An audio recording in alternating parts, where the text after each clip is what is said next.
Welcome to the Marketing Mentor Podcast with Elise Bennin, founder of marketing-mentor.com and author of 7 books, including The Creative Professional's Guide to Money. Since 2008, Elise has been interviewing her clients and other successful professional creatives who are doing what it takes to stop the feast or famine syndrome, get better clients, and command the fees they deserve, and sharing the nuts and bolts of what they've learned so you can do it too. You can find more at marketing-mentor.com. And now, here's Elise Bennin.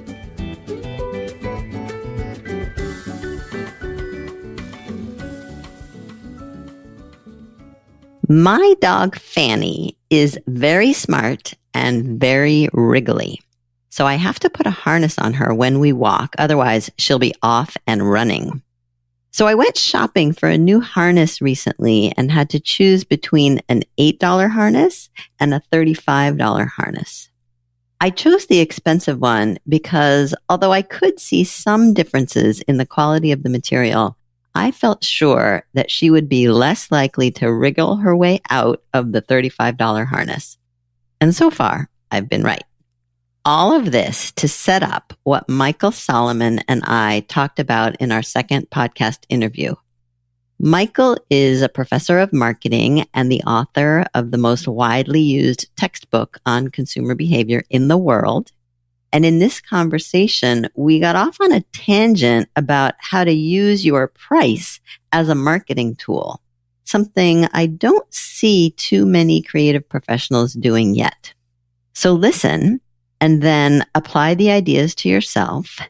And please forgive the construction sounds in the background at the end.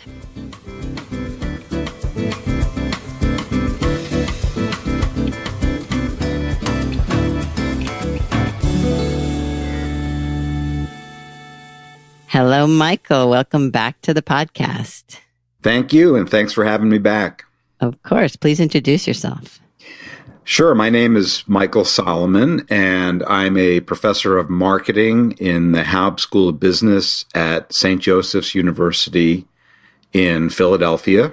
I'm a consumer psychologist, and so I specialize in research and consulting on basically why people buy what they do or don't buy what they don't buy. So I help companies to understand from the consumer's perspective how their marketing efforts might be going well or not going so well.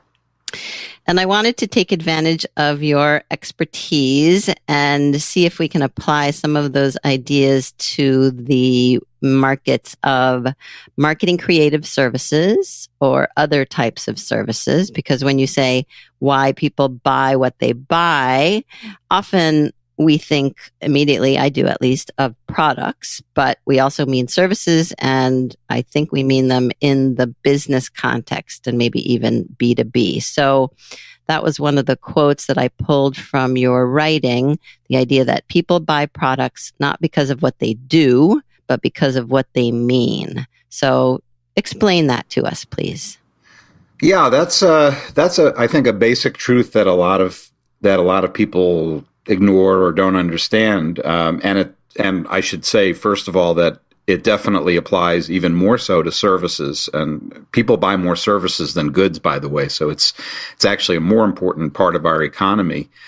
And this expression that you've said here, people buy not because of what they do, but because of what they mean,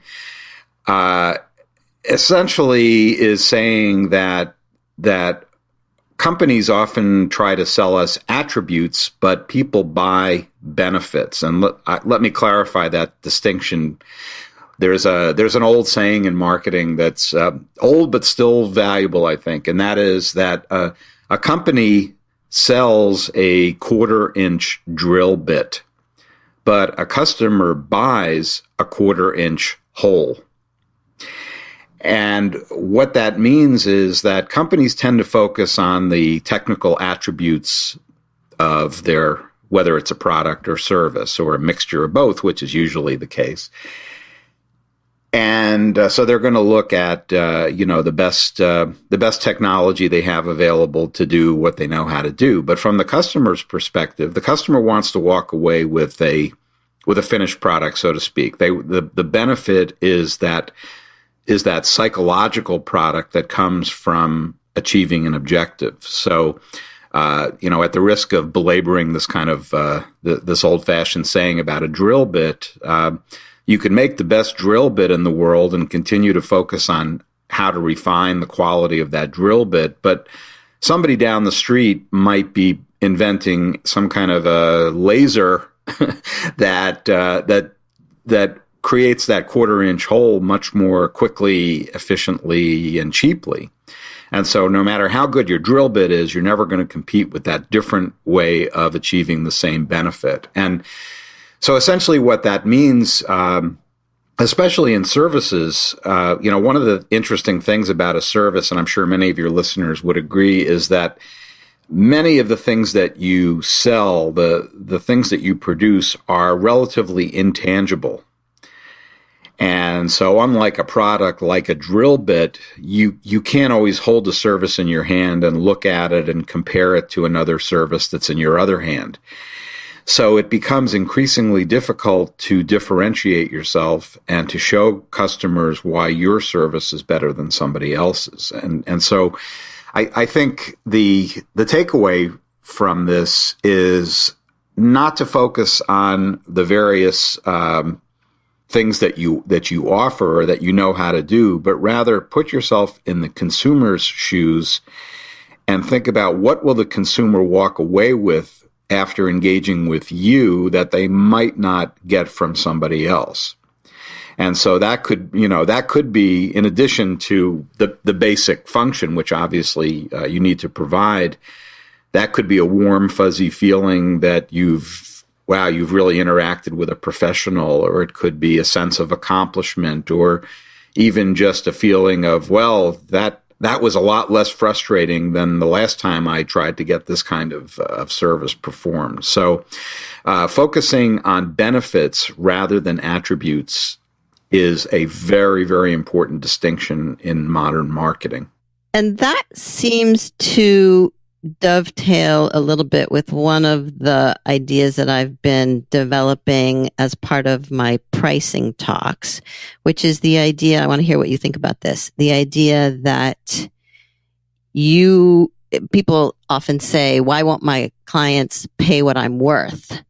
And I think it doesn't really matter what you're worth. It's so subjective, but I think about it instead in terms of the value you bring to a particular client.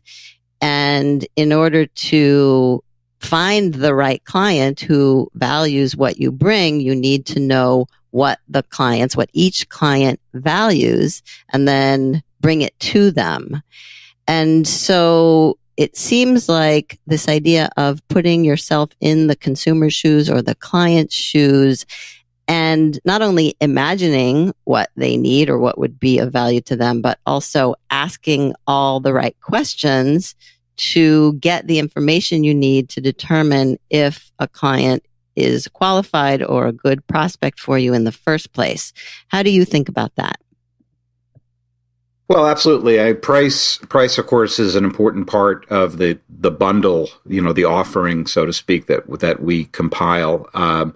And as you say, it's really, there's no such thing as a correct price. Price has to be an agreement between two parties. It's an exchange of value. And so, one of the things that this is one of my pet peeves, I think, in marketing is that many managers don't bother to actually ask their clients what's important to them. They assume that they know because they use their own perspective to arrive at that answer. And it's kind of like visiting another country where the culture is different, but how to, the right time to eat dinner is 7:00, not 10:00 in the evening like people in Spain do. And so they're wrong and you're right, and you're going to try to impose that value on them. So I think having an honest conversation with a client about what they do value and at least indirectly what they're willing to pay for is a very valuable exercise. And ironically, very often, the price actually is an indicator, a shortcut to determination of value. And people actually think you're better at what you do if you charge more, because that's a cue that they've learned to associate with higher quality. I had a mentor once who told me, always insist on flying first class, no matter where you go, when a client is sending you somewhere, because if you fly coach, they won't value you as much. Now, I don't always take that advice, but the gist of it is, if you don't value yourself, then you're not giving the client any reason to value you. And so price is really a shorthand for the way you think about your own worth. I love that, Michael, because I know a lot of people really do struggle with the idea of charging more or charging too much or scaring the client away with a high price or with, the first class airline ticket. And it has to be done on a case by case basis, obviously, as you say. But I think just even having that idea in mind and assessing it again on a case by case basis is really important. Yeah, absolutely. And as I say, price is part of your brand. It's one of the components that goes into your brand. And all things equal, consumers use price as an indicator of quality. So if I'm don't know anything about perfumes and I know that I have to get my wife something for Valentine's Day, or I'm going to sleep in the backyard, if I go to the store and I see 10 bottles of perfume on a shelf, for argument's sake, I'm going to assume that the highest price one is the best, and the lowest price one would be tempting for me to buy, but the consequences would be really dire. So again, knowing nothing else about the product, price is a cue that is very important. And so again, what it comes down to is if you don't believe enough in yourself to charge a reasonable fee, assuming that you can deliver, of course, on what you promise, then why should the client value what you have to offer if you don't value it yourself? Yes, absolutely. And I passed a sign on a street yesterday, a handwritten sign that said 3-bedroom house, $16,000. And I kind of did a double take and I thought, there's no way, there's something definitely wrong with that house. Right. Well, the old saying, if it looks too good to be true, it probably is. Right. So we're talking about, what I love actually is that we're talking about the connection between marketing and pricing. So can you say more about how that works? Or because I feel like people think about them in two separate compartments, and you're putting them together in the idea of brand and how people perceive your brand. So elaborate on that a little bit, if you would.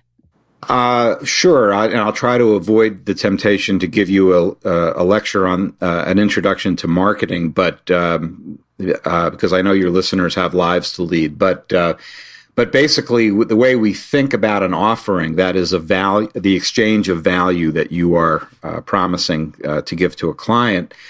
We talk about the famous 4 Ps of marketing, and some of your listeners, if they've ever taken a marketing course, they definitely came away with the 4 Ps, which are product, price, place, and promotion. And those essentially are if you want to think about the tools that you have in your toolkit, those are the tactical tools that collectively form an impression of what your offering is. So each of those can be manipulated or can be changed in some way. So price can be low or high. The place is where you obtain the product. The promotion is what you say about the product. And then the product itself is the physical, or either the physical good that you're offering or the service that you're offering. So all 4 of those together comprise the actual offering. It's not any one of them that does. And so the importance of that, to your question, is that price is just another variable that can be manipulated. And again, economists like to talk about supply and demand. And, if you have a low price, you're going to sell more, and a high price, you're going to sell less. But even most economists will admit that under certain conditions, that in fact is not true. You actually sell more at a higher price. That's called a prestige pricing strategy. Because again, people assume that if it's a higher price, it must be higher quality.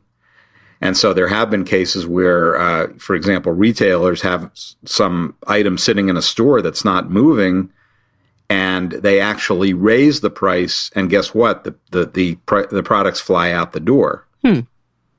So price is not just a consequence of what you're doing, and it's often kind of an embarrassing thing. It's the elephant in the room that we don't want to talk about.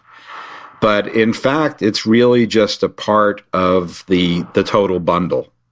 And so again, you have to be able to deliver on that. If you're selling something for a higher price, you better be deserving of it. But we're just assuming that.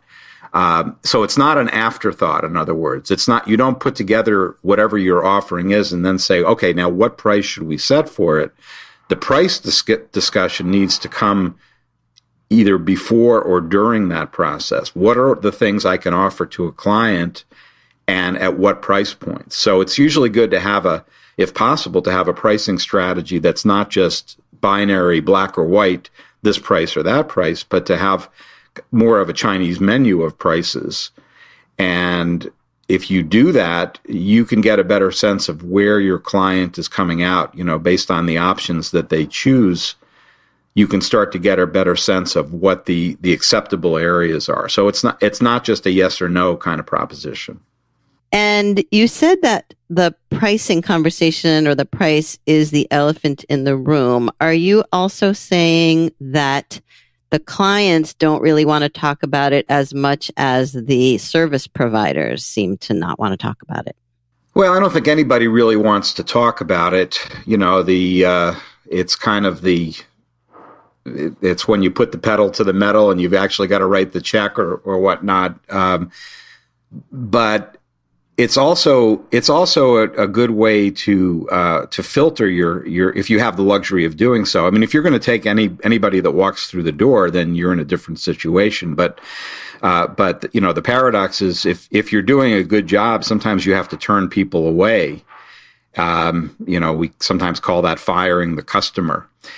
And so if people are balking at a price that you're setting, then that might tell you that they may not be a good candidate for you at all. And they might be relieved to have that conversation up front rather than at the end. So I've been in numerous conversations that I've been grateful for where a prospective client might say, well, let's do some expectation setting before we get into an hour-long discussion about what you can do for us. Here's the budget that I have. And is that realistic or not? And if it's not, then no harm, no foul. But if it is, then that's where the price starts to become an indicator of quality. But this question about the budget, I mean, you're assuming that the client knows what their budget is and is willing to share that information. But I can tell you that a lot of my clients complain because their prospects and clients either don't know or know and won't say. How do you recommend handling that? Yes, that's a tough one. But, I think you have to be a little assertive about that because it comes down to a very simple calculus about what is your time worth and what is their time worth. In other words, if they're going to have 3 hours of conversations with you or in-person meetings and then divulge that they don't have a tenth of the budget that you need, then they've just wasted 3 hours of their time as well as yours. So it's in their interest to be more upfront about that. Now, I'm not saying they have to give you an exact amount because, people spend a lifetime studying all these negotiation strategies and so on, and I understand that. But I'm talking about more of a range, establishing what a range is. And you may not get the very top of that range, but it's one thing to be in the minor leagues and another thing to be in the major leagues. You need to know that going in. That's an interesting analogy, too, because I'm often trying to come up with language that people can use to get into the conversation. So I think I'm going to work with that a little bit, like even a question like, are we in the minor leagues or the major leagues? And that way the client can respond even without putting a number on the table. Yeah, I don't think you need to get into numbers, but, metaphors usually are a good way to to gracefully say something without coming out and saying it. So, if you can't afford a Cadillac, you buy a Chevrolet, and there's no harm, there's no disgrace in that. But, the Cadillac salesman needs to know that up front. Here's one little situation that came up with a client last week. I'd be curious about your take on it, because this happens a lot. The client, even before the service provider, the designer or the copywriter or the consultant has initiated the conversation about money, the client is already kind of way ahead saying, here are our materials, review them, come in for a meeting. They're kind of blurring that line between, are we going to do this together and let's get started? And that's a big expectation to, expect that someone's going to spend all that time before you've had the money conversation. And I had this one client who, when she kept bringing up the money, the client said, oh, yeah, we'll get to that. We're not there yet. But she was still being asked to spend, essentially 5 hours or so to prepare. And so I suggested to her that she send an email to the woman saying, here's what I would like to do in advance of our meeting, and here's what I propose to charge you for that. And then what comes out of that meeting will be, a proposal with more pricing, etc. And she sent it to her, and the woman said, oh yeah, that sounds good. Thank you for doing your due diligence. Actually, she was grateful. And then my client wrote back and said, I can't believe it worked. And so there's this expectation that the client isn't going to agree to pay. And I said to her, good clients are fair, and they will if you, are assertive. So what is your thought about this? Yeah, of course, it's easier said than done, but transparency is usually the best policy. And I think what tends to happen is that people think about these relationships almost like a romantic relationship, and they believe that they have to put in a few days of really serious flirting before they get down to the business at hand, and what that means, when you're flirting, it means the other person isn't really sure about your objectives, right? And that's fine perhaps for a fun romantic relationship, although maybe that's toxic as well. But it's definitely not a good idea in a business relationship. And as I, again, I don't want to keep repeating myself, but time is money, and it's not only your time, it's the other person's time. And so by setting these expectations up front and saying, well, here's the process I use to develop a proposal for a client, and whether or not you're actually charging for the time to do that, you need to let them know. And I think they're grateful for that, because they may be reluctant to ask you, and in fact they may be intimidated. If you're dealing with a designer who's got a great reputation, you don't want to walk in and say, well, how much are you going to charge to redo my house or design my office building or something like that, because you assume those people, they're too high and mighty to even think about money.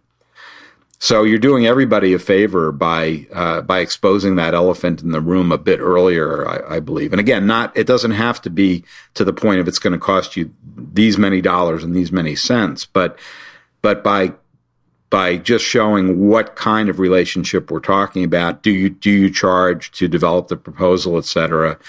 You want to avoid surprises. Holiday Inn years ago had a slogan, "No surprises," and so that's an example of a service, right? A hotel chain, and the whole point was that when you know exactly what you're going to get when you walk into that room. Now, it may not be the Ritz-Carlton, but you should know that up front, and you're not paying for the Ritz-Carlton either.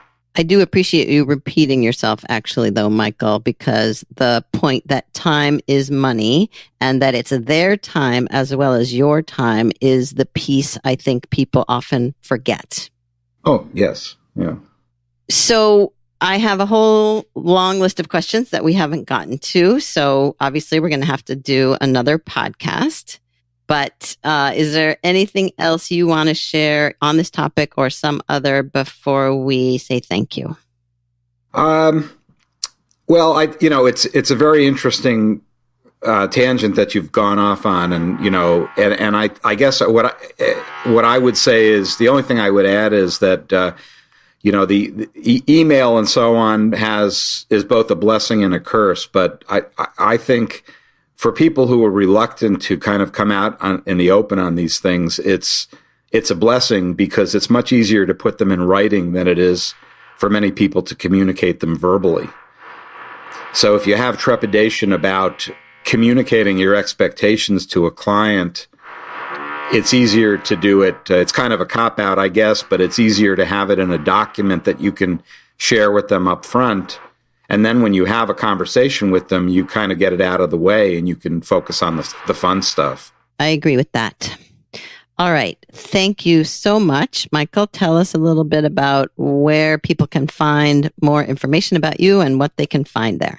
Oh, sure. I have everything about me is on my website, which is michaelrsolomon.com, michaelrsolomon.com. And I have information there about my books, my marketing textbooks, keynote speaking, other resources that are available for free download and so on. And of course, ways to contact me by email or phone. And I'm happy to talk to anybody, any of your listeners, if they have any further questions that I can answer.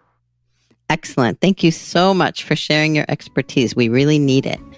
Oh, you're quite welcome. Thanks for listening. Now go try out what you've learned. If you like what you hear, you can go to marketing-mentor.com and sign up for Elise's quick tips from Marketing Mentor and her free 30-minute mentoring session to get your burning questions answered.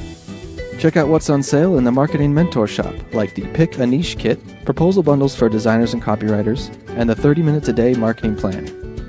Elise is also the host of